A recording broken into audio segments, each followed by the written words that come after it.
অনেক মেধা দিয়েছেন, অনেক বুদ্ধিমত্তা দিয়েছেন।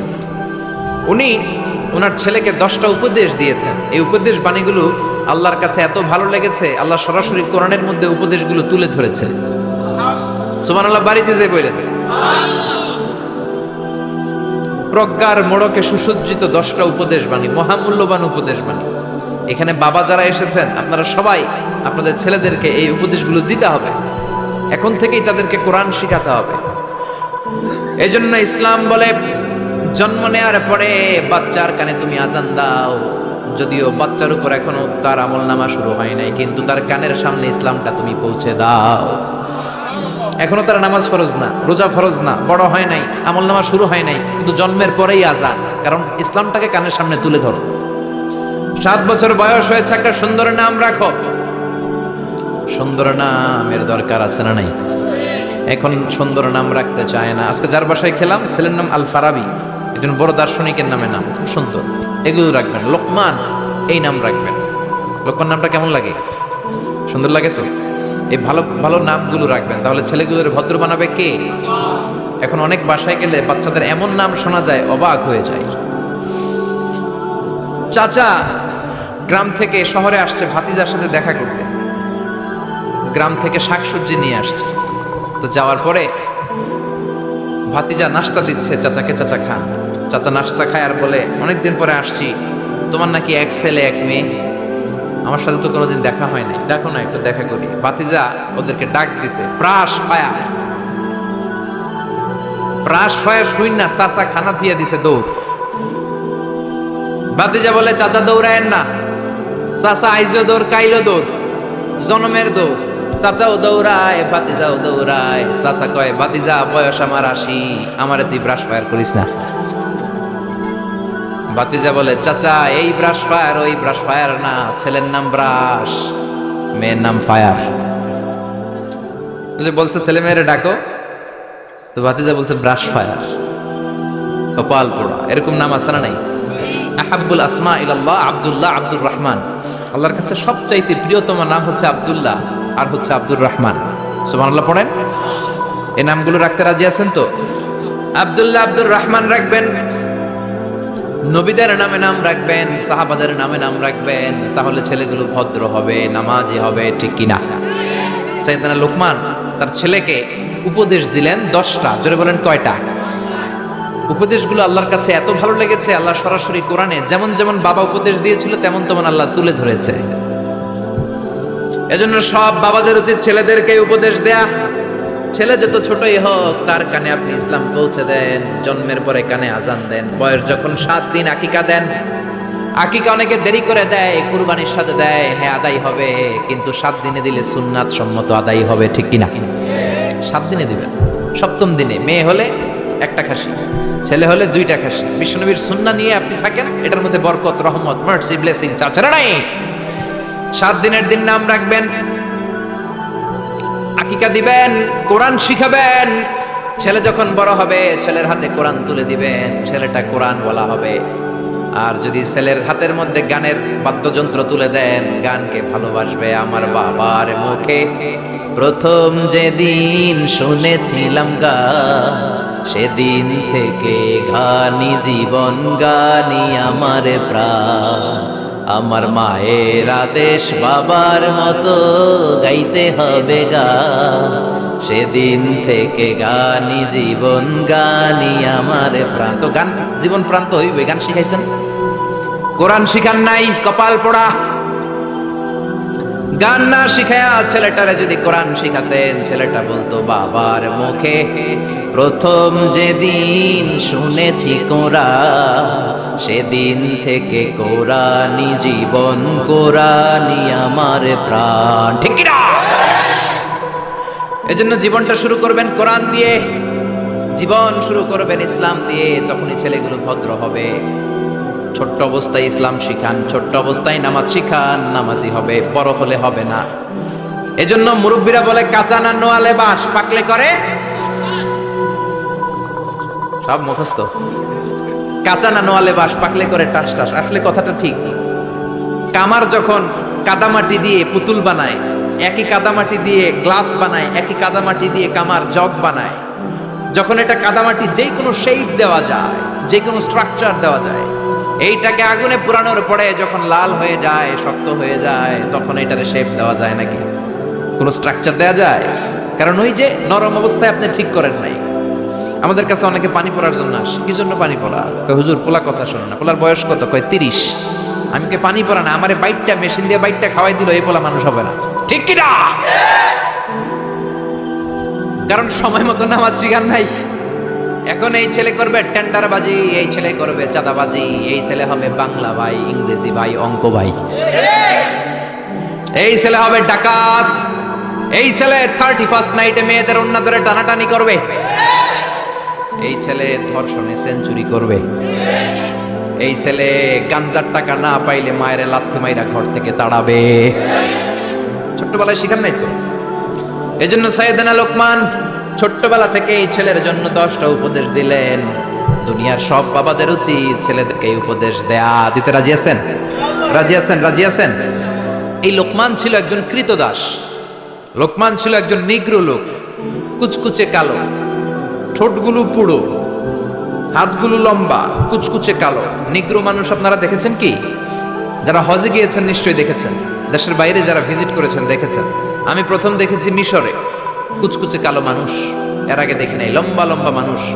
2008-এ যখন গেলাম মিশরে, মাগরিবের নামাজ পড়লাম, নামাজ পড়ে সালাম ফিরায় দেখি ডান দিকে মুনকার, বাম দিকে নাকির, মানে কালো কালো লোক। জীবনও এরকম দেখি নাই আমি। 104 দেশের ছাত্র একসাথে পড়তাম ওইখানে। প্রথম ওয়ালাদ-দাল্লিন সবাই কয় আমিন, আওয়াজ করে আমিন। অনেকে দিছে দৌড়। নতুন যারা বাংলাদেশে আওয়াজ শুনে ভয় পেয়ে গেছে, কি করবে না করবে। নতুন আমল যদি কেউ দেখে অনেকের মধ্যে এই অবস্থা ঘটে, ঠিক কিনা? কুচকুচে কালো মানুষ প্রথমে দেখলাম। এরকম কুচকুচে কালো ছিল সাইয়েদনা লোকমান আলাইহিস সালাম। দেখেন, কালো হওয়ার পরেও, একজন কৃতদাস গোলাম হওয়ার পরেও তার কথাগুলো কোরআনে দিয়েছে কে? তার মানে ইসলামে কালো সাদায় কোনো পার্থক্য নাই, ধনী গরিবে পার্থক্য নাই, লম্বা খাটাতে পার্থক্য নাই। পার্থক্য হলো তাকওয়ায়। যার কলিজায় তাকওয়া বেশি সেই আল্লাহর কাছে সেরা, ঠিক কিনা? কিয়ামতের দিন কি প্রধানমন্ত্রীর জন্য আলাদা লাইন, প্রেসিডেন্টের জন্য, এমপির জন্য? কিয়ামতের দিন লাইন দুইটা। কয়টা? আসহাবুল ইয়ামিন, আসহাবুশ শিমাল। একটা হবে ডানপন্থী আর একটা বামপন্থী। ডানপন্থীদের হাতের মধ্যে থাকবে লা ইলাহার পতাকা, আলিল্লাহে তাকবীর, আল্লাহু আকবার। আর বামপন্থীদের ওইখানে কিল ঘুষি আছে না নাই? দল দুইটা। ওই দিন হবে আসল খেলা, ফাইনাল খেলা, ঠিক কি না? এজন্য ইসলাম বলে there is no difference between black and white, between upper and lower, between the richer section of the society and poorer section of the society, between the prime minister, member of the parliament and rickshaw puller, factory labor. Everyone is totally equal, 100% equal, completely equal in the eyes of Islam. চিল্লা এখন ঠিক কি না? সাদায় কালায় পার্থক্য নাই। প্রধানমন্ত্রী কুলিওয়ালা, ঠেলাওয়ালা, রিকশাওয়ালায় পার্থক্য নাই। পার্থক্য হলো যার কলিজায় তাকওয়া বেশি সেই আল্লাহর কাছে সেরা। এজন্য লোকমান আলাইহিস সালামের কথাকে আল্লাহ সরাসরি কোট করতে একটু কুণ্ঠাবোধ করলেন, আল্লাহ তুলে দিলেন কথাকে। পেশায় ছিল রাখাল। পেশায় কি ছিল? সারাদিন ছাগল চড়াতো। রাতের বেলায় যখন ঘরে ফিরতো, এলাকার মানুষগুলো এরকম বসতো ওনার কথা শোনার জন্য। মাগরিবের পরেই হাজার হাজার লোক চলে আসতো এই রাখালের কথা শুনতে। কারণ আল্লাহ তাকে হিকমত দিয়েছে, প্রজ্ঞা দিয়েছে, বিবেক দিয়েছে, কমন সেন্স দিয়েছে। সাইয়েদনা লোকমানের কথা শোনার জন্য হাজার হাজার লোক হয়। লোকমানের মুনিব ভাবে, ঘটনা কি? আমি হলাম ওর মুনিব, আমার কাছে কেউ আসে না। আর এই লোকটা আমার কর্মচারী, কুচকুচে কালো দেখতে, তার কথা শোনার জন্য লোকের আসে কেন? লোকদের জিজ্ঞেস করলো তোমরা আসছো কেন? আপনার রাখাল ছেলের মাথার মধ্যে এত হিকমত, এত বুদ্ধি, তার কথাগুলো শোনার জন্য আমরা এসেছি। আমার এই রাখালের এত হিকমত, এত বুদ্ধি, দেখি তো কি হিকমত আছে। ডেকে আনলো একবার লোকমানকে। লোকমান তাআলা হুনা, এদিকে আসো। ইবনে জারির আত-তাবারি ওনার তাফসীরের ভেতরে, তাফসীর ইবনে জারির আত-তাবারি, এটার মধ্যে উনি লিখেছেন, উনি যে কত কিছু লিখেছেন। উনি একটা তারিখের গ্রন্থ, ইতিহাসের গ্রন্থ লিখেছেন, তারিখ আত-তাবারি। আলেম যারা আছেন বুঝবেন, উনি জীবনে যত পৃষ্ঠা লিখেছেন ওইটা দিয়ে যদি উনার জীবনের বয়সটারে ভাগ দেওয়া হয়, এভারেজে উনি দৈনিক প্রতিদিন লিখেছেন 85 পৃষ্ঠা। আমরা 85 পৃষ্ঠা তো পড়তেও পারি না। আপনি একদিনে 85 পৃষ্ঠা পড়ছেন কোনোদিন? উনি প্রতিদিন লিখতেন অন অ্যাভারেজ 85 পেজেস। 85 পৃষ্ঠা প্রতিদিন লিখতেন। উনি ওনার তাফসীর এনেছেন। মুনিব লোকমান ডেকে বলে, ও লোকমান, ইযবাহ শাতান, একটা ছাগল জবাই করো, ওয়া আখরিজ মিনহা আতিয়াবা মুদগাতাইন, এবার ছাগলের সবচাইতে দুইটা দামি অঙ্গ ছুরি দিয়ে কেটে আনো। সাইয়েদনা লোকমান মুনিবের কথা অনুযায়ী ছাগল জবাই করলেন, জবাই করে জিহ্বাটা আর কলবটা কেটে আনলেন। বললেন, মুনিব, এই দুইটা অঙ্গ সবচেয়ে দামি। এবার মুনিব বলল, ইযহাব ওয়াজবাহ শাতান উখরা, আরেকটা ছাগল জবাই করো, ওয়া আখরিজ মিনহা আখবাস মুদগাতাইন, এবার সবচেয়ে নিকৃষ্ট দুইটা অঙ্গ কেটে আনো। এবার সাইয়েদনা লোকমান আবার ছাগল জবাই করলেন, আবারও জিহ্বা আর কলব কেটে নিয়ে আসলেন। মুনিব বলে, মা হাদা ইয়া লোকমান, ও লোকমান, সবচাইতে উৎকৃষ্ট দুইটা অঙ্গ কেটে আনার জন্য বললাম, জিহ্বা আর কলব আনলা, সবচেয়ে নিকৃষ্ট দুইটা অঙ্গ কেটে আনতে বললাম, তখনও জিহ্বা আর কলব আনলা, ঘটনাটা কি? সাইয়েদনা লোকমান বললেন, জিহ্বা যদি ভালো হয় এর চেয়ে ভালো অঙ্গ আর হয় না, জিহ্বাটা যদি খারাপ হয় এর চেয়ে খারাপ অঙ্গ আর হয় না, ঠিক কি না? এই জিহ্বা দিয়ে যদি কোরআনের তেলাওয়াত করেন, এই জিহ্বা দিয়ে যদি আপনি আল্লাহর জিকির করেন, এই জিহ্বা দিয়ে যদি কোরআনের দাওয়াত দেন, এই জিহ্বা দিয়ে যদি ভালো ভালো কথা বলেন, এই জিহ্বাটাই হলো সেরা অঙ্গ। আর এই জিহ্বা দিয়ে যদি মিথ্যা কথা বলেন, ওয়াদার খেলাফ করেন, মানুষকে গালি দেন, চগলখুরি করেন, গীবত করেন, জিহ্বার চেয়ে খারাপ কোন অঙ্গ হতে পারে? এজন্য আল্লাহ বললেন, আলাম নাজআল লাহু আইনাইনি ওয়া লিসানান ওয়া শাফাতাইনি ওয়া হাদাইনাহুন নাজদাইন। ও গোলাম, তোরে চোখ দিলাম, ঠোঁট দিলাম, তোরে আমি জিহ্বা দিলাম। জিহ্বা দিলেন কে? জিহ্বা না থাকলে খাবারের স্বাদ নিতে পারতেন? জোরে বলেন। আল্লাহর দেহের অঙ্গগুলার সেটিং এত সুন্দর। এই দেখেন, খাবো, এইখানে মুখ, চাবানোর জন্য ভিতরে দাঁত, ঘ্রাণ নেওয়ার জন্য তার 2 ইঞ্চি উপরে নাক, দেখার জন্য চোখ। আচ্ছা, আমাদের চোখ দুইটা যদি পিছনে থাকতো, এদিকে একটা এদিকে একটা, তাহলে খাওয়ার সময় এটা ভালো কি খারাপ দেখার জন্য এইভাবে নেওয়া লাগতো, তাই না? নাক যদি এইখানে না থাকে, নাক থাকতো এইখানে, পিঠে, পিঠে যদি নাকটা থাকতো, তাহলে খাওয়ার আগে এটা কি ভালো খাবার না বাসি খাবার, আগে নাকের এইখানে দেখানো লাগতো, একটু সুইকা দেখি ভালো কিনা, ঠিক কিনা? চোখ যেখানে আল্লাহ রাখলেন, এখান থেকে যদি মাত্র 2 ইঞ্চি উপরে, এইখানে হয়তো বাম চোখটা, এদিকে ডান চোখটা, কি হইতো? ফুটবল খেলতে যায়, ফুটবলে হেড দিতে গেলে চোখ দুইটা ডিমের মতো পৌঁছে যেত, ঠিক কিনা? কান দুইটা চমৎকার জায়গায় দিলেন। আপনি অবাক হয়ে যাবেন আল্লাহর এই বডি মেকানিজম, হিউম্যান অ্যানাটমি নিয়ে যদি আপনি চিন্তা করেন, কিভাবে আল্লাহ ডিএনএ দিয়েছেন, ডাইঅক্সিরিবো নিউক্লিক অ্যাসিড, যেটা আমাদের প্রাণের ব্লুপ্রিন্ট।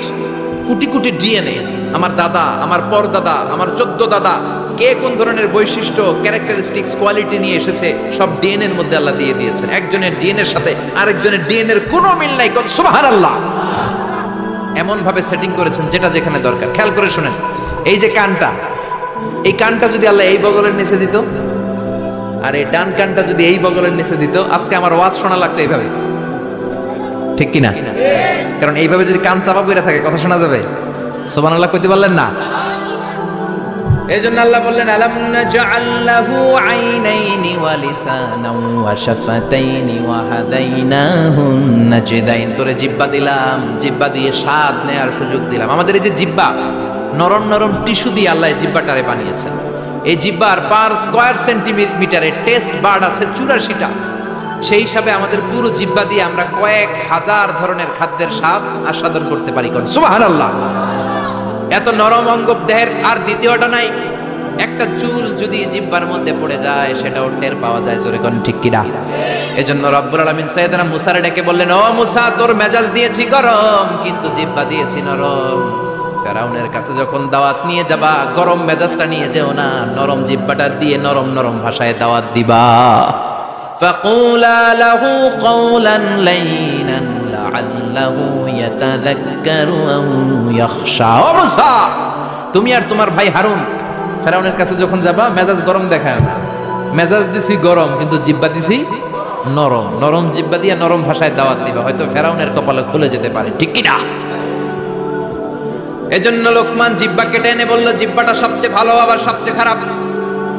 কলব কেটে এনে বলল, কলবটা সবচেয়ে ভালো, সবচেয়ে খারাপ। কলবে যদি আপনি আল্লাহরে বসান, এই কলবের ভেতরে যদি আল্লাহরে জিকিরে বসান, এই কলবের মধ্যে যদি সবার জন্য ভালোবাসা থাকে, peace for all, love for all, no hatred for anyone, no jealous for anyone, কারোর জন্য ঘৃণা থাকবে না অন্তরে, সবার জন্য ভালোবাসা আছে না নাই?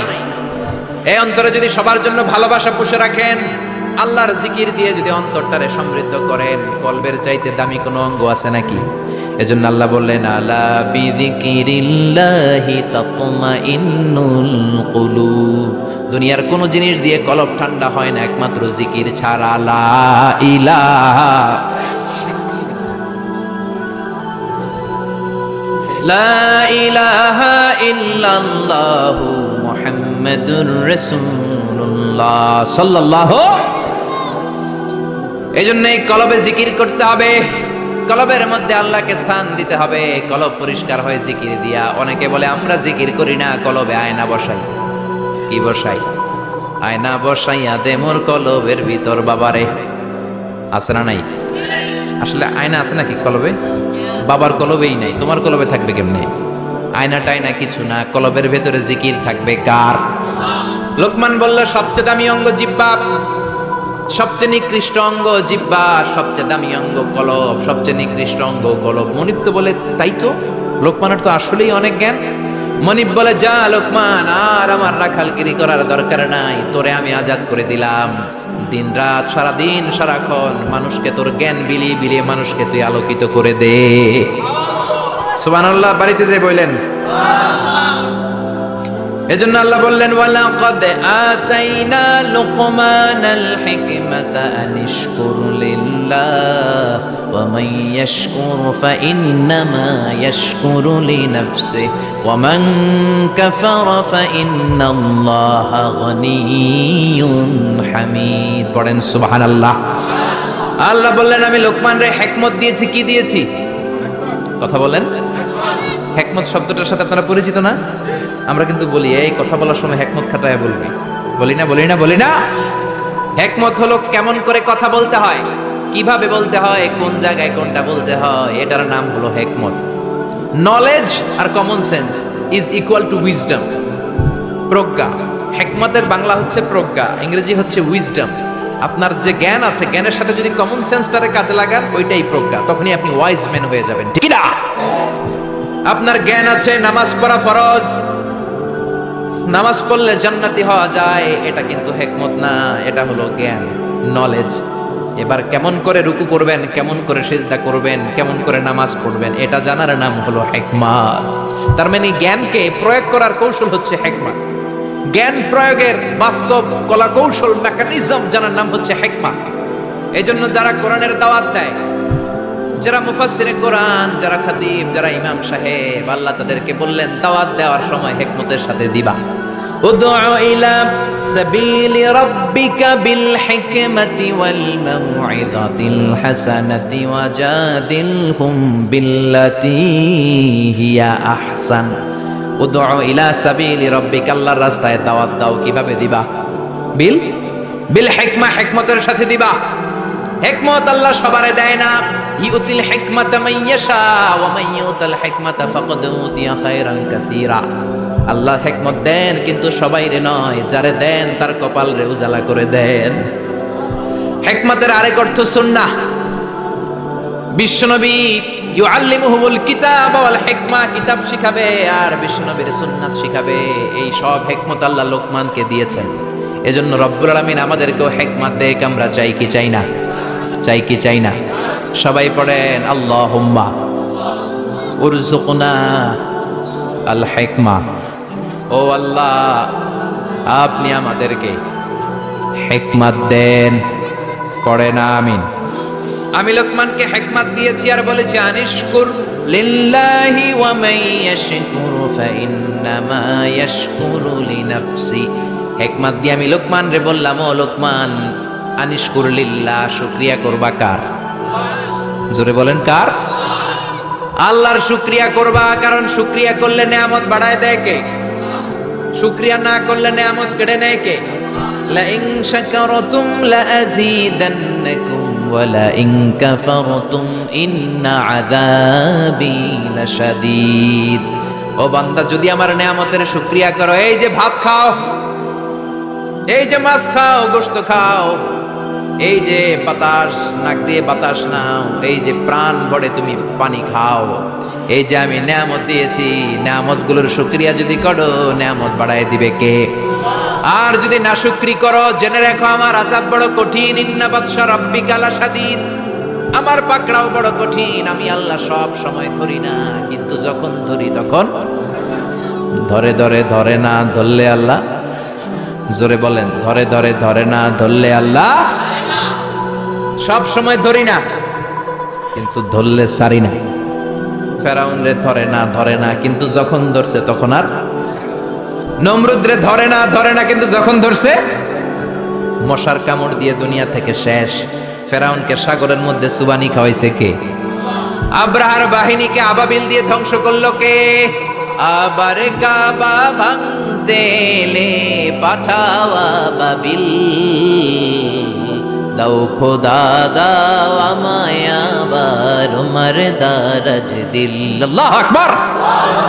তার মানে সব সময় ধরে না, অনেক ছাড় দেয়। ফামাহিলিল কাফিরিন আমহিলহুম রুয়াইদা, কাফেরদেরকে আমি ঢিল দেই, চান্স দেই, সময় দেই, দেখি ফিরে আসে কিনা, দেখি তওবা করে কিনা, দেখি মসজিদে ঢুকে কিনা, দেখি নামাজি হয় কিনা, দেখি ভালো মানুষ সাজে কিনা। জোরে কোন ঠিক কিনা? আমরা যখন ঘুড়ি উড়াই হাতে থাকে কি? নাটাই থেকে আমরা সুতায় ঢিল দেই, তাই না? ঘুড়ি ডানে যায় বায়ে যায়, কি আরাম, উঠতেছে এই আকাশে, এদিকে যায় ওদিকে যায়। তার মানে কি এই যে ঘুড়ির আর ফিরে আসা লাগবে না? আশা লাগবে কি লাগবে না? সুতা আমরা ঢিল দেই, ঘুড়ি আকাশে উড়ে। সন্ধ্যাবেলায় নাটাই ধরে যখন সুতায় টান দেয়, ঘুড়ির ফিরে আসা লাগে কি লাগে না? এই জন্য সুযোগ পেয়ে গাদ্দারি করো না, নাফরমানি করো না। সুতায় ধরে যখন টান দিবেন ফিরে আসা লাগবে, ঠিক কি না? এজন্য আল্লাহ বলো শুকরিয়া করো। বললেন শুকরিয়া করে বাড়ায় দিব, না শুকরি করলে কেড়ে নিব। শুকরিয়া করবেন না কেন? এত নিয়ামত আল্লাহ আমাদের দিয়েছেন, নিয়ামত গুলো গুণে শেষ করতে পারবেন? পারবেন? আমার দেহে কত নিয়ামত, আমার ঘরে কত নিয়ামত, আমার ব্যবসা প্রতিষ্ঠানে কত নিয়ামত, গোটা বসুন্ধরা পৃথিবী ব্যাপী কত নিয়ামত, ঠিক কি না? এজন্য আল্লাহ বললেন আনিশকুরু লিল্লাহি ওয়া মান ইয়াশকুর ফাইন্নামা ইয়াশকুরু লিনাফসি। শুকরিয়া করো, শুকরিয়া করলে তোমারই লাভ। যে শুকরিয়া করে নিজের জন্যই করে নাকি আল্লাহর লাভ? আমরা শুকরিয়া করলে আল্লাহর অনেক লাভ না? আল্লাহর ক্ষমতা অনেক বেড়ে যাবে আমরা শুকরিয়া করলে, বেড়ে যাবে, বেড়ে যাবে। আল্লাহ বলে গোলাম, পৃথিবীর সবাই যদি মুত্তাকি হয়ে যাও, দুনিয়ার সবাই যদি নামাজি হয়ে যাও, আল্লাহর ওলি হয়ে যাও, আমার কোনো লাভ নাই, লাভ তোর। আর সবাই যদি কাফের হয়ে যাও, আমি আল্লাহর লস নাই, লসও তোমার। জোরে কোন ঠিক কিনা? সহিহ মুসলিমের বর্ণনা, দুনিয়ার সবাই যদি কাফের হয়ে যায়, মুশরিক হয়ে যায়, আমি আল্লাহর ক্ষমতার 1 ইঞ্চিও কমবে না। সবাই যদি জিকির করে ওলি হয়ে যায়, আমি আল্লাহর ক্ষমতার 1 ইঞ্চিও বাড়বে। লাভ লস কার? কয় আল্লাহর। লাভ লস কার? কার? আরো জোরে সবাই বলেন। লাভ লস আমাদের। ওমান কাফারা ফাইন্নাল্লাহা গনিয়্যুন হামিদ। আর যদি কুফরি করো জেনে রেখো আল্লাহ মুখাপেক্ষী, আল্লাহর কিছু লাগে না, লাগে আমাদের। আমাদের প্রয়োজনে আমরা আল্লাহর কাছে ঠেকা, আল্লাহ কারো কাছে ঠেকা নাকি? আমাদের প্রয়োজনে আমরা আল্লাহর কাছে যাই, আল্লাহ কারো কাছে চাই নাকি? এবার সাইয়েদনা লোকমান ছেলেরে দাওয়াত দিবেন, ছেলেরে উপদেশ দিবেন, শুনতেছেন?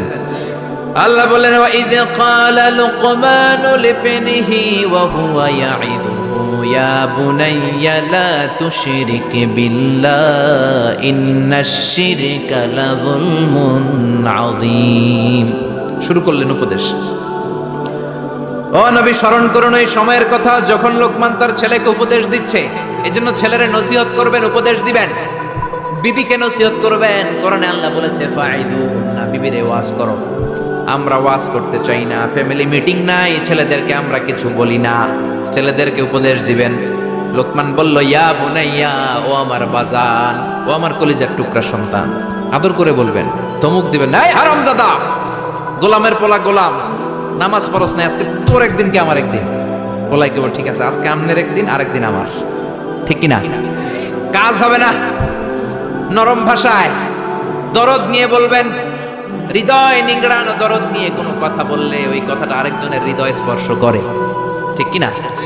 এজন্য দাওয়াতের ভাষা হতে হবে খুব হৃদয় স্পর্শী, নসিহত হতে হবে খুব কোমল ভাষা। অনেকে নসিহত করে মনে হয় যে আমার কিলাই বানানো আছে না, নেই? এটা তো নসিহত না, এটা ঝগড়া। বাবা ছেলেরা ডাক দিল ইয়া বুনাইয়া, ও আমার বাজান, ও আমার কলিজার টুকরা, ও আমার বৎস, ও আমার সন্তান। ও আমার কলিজার টুকরা, এরকম দরদ মাখা কণ্ঠে, ও আমার বাজান, ও আমার সন্তান, এভাবে ডাকবেন। কলিজার টুকরা সন্তান বলে প্রথম উপদেশ দিচ্ছেন, লা তুশরিক বিল্লাহি ইন্নাশ শিরকা লাযুলমুন আযীম। ও আমার কলিজার টুকরা সন্তান, শিরক করো না। কি করো না? সবাই বলেন, কি করো না? শিরক করো না, কারণ ইন্নাশ শিরকা লাযুলমুন আযীম, শিরক হলো বড় জুলুম। কারণ এই জুলুমটা কোনো মানুষের উপর জুলুম নয়, জুলুমটা কার উপর? যে আল্লাহ রিজিক দেয়, আল্লাহর না মাইনা আরেকজনের মানেন, আপনি মুমিন না মুশরিক? যে আল্লাহ আপনার স্রষ্টা, তার ইবাদত না করে আরেকজনের ইবাদত করেন, আপনি মুমিন না মুশরিক? এজন্য বললেন লা তুশরিক বিল্লাহ, শিরক করো না। খেয়াল করবেন, সবচেয়ে জরুরি জিনিস আগে বলতে হয়, এই জিনিসটা অনেক জরুরি। শিরক কিন্তু অনেক ভয়ঙ্কর। শিরক হচ্ছে ভয়ঙ্কর ঈমান বিধ্বংসী মারণাস্ত্র। এই শিরক যদি আপনি করে ফেলেন, আপনার সব শেষ। এজন্য প্রথমে শিরকের কথা বললেন। শিরক হলো ঈমান বিধ্বংসী মারণাস্ত্র। এইডসের চেয়েও ভয়ঙ্কর, ক্যান্সারের চেয়েও ভয়ঙ্কর। ক্যান্সারের অ্যান্সার আছে, শিরকের কোনো অ্যান্সার নাই, ঠিক কিনা? বিশ্বনবী বলেন, আখফা মিন দাবিবিন নামাল, পিঁপড়ার চেয়েও গুটি গুটি পায়ে তোমার দেহের ভিতরে শিরক নামক ভাইরাস ঢুকে তোমার ঈমানকে সারখার করে দিবে, ঠিক কিনা? এজন্য কখনোই কোনোভাবে শিরক করা যাবে। আমরা যখন নামাজে দাঁড়াই, আল্লাহ বলে নামাজ পড়ে পড়িস, আগে বল শিরক করস কিনা। আমরা বলি ওয়াজ্জাহাতু ওয়াজহিয়া লিল্লাযী ফাতারাস সামাওয়াতি ওয়াল আরদা হানিফাও ওয়া মা আনা মিনাল মুশরিকিন। আমরা বলি, ও আল্লাহ, ওয়া মা আনা মিনাল মুশরিকিন, আমরা শিরক করি। আবার যখন আমরা হজ করতে যাই, ইজার পরে, রিদা পরে হজের জন্য যাই, আল্লাহ বলে হজ পরে করিস, আগে বল শিরক করস কিনা। আমরা বলি লাব্বাইক আল্লাহুম্মা লাব্বাইক, লাব্বাইক লা শারীকা লাক লাব্বাইক, ও আল্লাহ, কোনো শরীক করি না, কোনো শিরক করি না, কোন সুবহানাল্লাহ। এজন্য আল্লাহ বললেন, ইন্নাল্লাহা লা ইয়াগফিরু আন ইউশরাকা বিহি ওয়া ইয়াগফিরু মা দুনা যালিকা লিমান ইয়াশা। আল্লাহ চাইলে সব গুনাহ ক্ষমা করে দিতে পারেন, শুধু শিরকের গুনাহ ছাড়া। কোন গুনাহ ছাড়া? আরো জোরে বলেন। আল্লাহ সব গুনাহ মাফ করেন, কিন্তু শিরকের গুনাহ মাফ করেন। এজন্য হাদিসে কুদসিতে আল্লাহ বললেন, পাহাড় পরিমাণ গুনাহ নিয়ে যদি কিয়ামতের দিন আমার সামনে হাজির হয়ে যাও, ওই গুনার মধ্যে যদি শিরকের গুনাহ না থাকে, আমি আল্লাহ পাহাড় পরিমাণ ক্ষমার দয়া নিয়ে তোর কাছে হাজির হয়ে যাব। পাহাড় পরিমাণ গুনাহ, এই গুনার ভিতরে শিরকের গুনাহ নাই, তাহলে পাহাড় পরিমাণ ক্ষমা নিয়ে আমাদের কাছে হাজির হয়ে যাবে কে? এজন্য আল্লাহ ফরমান, লা ইন আশরাকতা লা ইয়াহবাতান্না আমালুকা ওয়া লা তাকুনান্না মিনাল খাসিরিন। যদি কোনো ক্রমে শিরক করে ফেলো, তোমার সব আমলগুলো বাতিল করে দিবে কে? এজন্য শিরক করা যাবে? শিরক মানে আল্লাহর সমকক্ষ কাউরে মনে করা, আল্লাহর অংশীদার স্থাপন করা, আল্লাহর নামে কাউরে ডাকা, আল্লাহর মতো কাউরে ক্ষমতাবান মনে করা, এটা হচ্ছে শিরক। বুঝতে পেরেছেন? এজন্য প্রথমে ছেলেরা বললেন, লা তুশরিক বিল্লাহ, আল্লাহর সাথে শিরক করবা না। শিরক হলো বড় অপরাধ, শিরক হলো মহা পাপ, সব পাপের বাপ।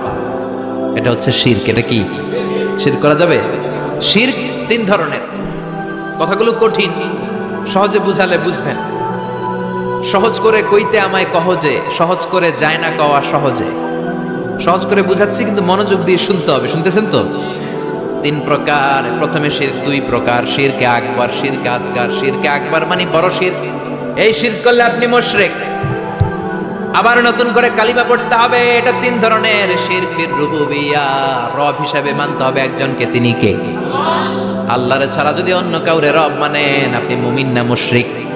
এই জন্য কবরের প্রথম প্রশ্ন কি? মার রাব্বুক। আপনি যদি